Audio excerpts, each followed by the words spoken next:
Hello guys, welcome back to my channel. Nasingan unbox this one. Yang online kena na Flipkart and then sebenarnya PC mah. Ako na mah. Matang start mah.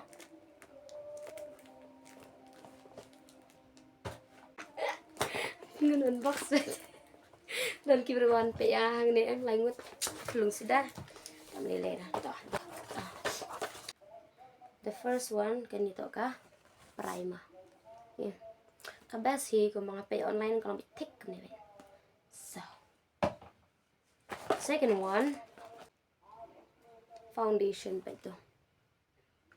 Kanita nga try because kin nga mi have sure na mga black and this one kala siya pa eh. Kani mi have because kin nga. Tapos tida ko yung nilera mo. Tang kabes pa. Best pa. Third one is this sponge ice cream. Ito. Sponge.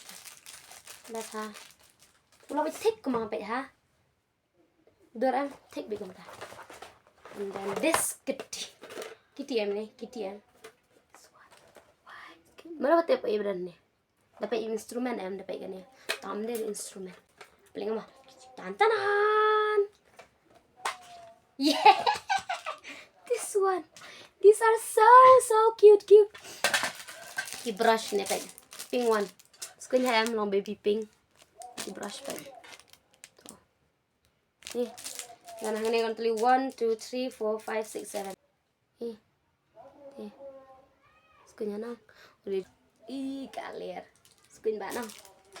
And next is eyeliner ni pa. To. Basa.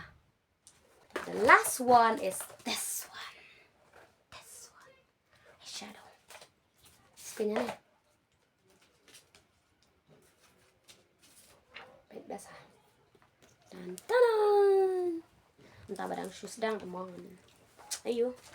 Ngan let's nang kendin. Ada labun saya kesepit kai pada kena. That's all for this video. And then ngan salik pada ka makeup means first makeup na paju makeup ra. Dan le thought relationship na rom ju makeup ra. This real face bit bayong to bayong he. Then next pada ngan salik na kini. Sedang make up na bandu tip long kum do make up mga te na ju akram comment kulmar pada dam nang aru kas ngadang sedang te piap sungguh tu em nang le class nursery tam nang rai eru hab learn shak ne kinda.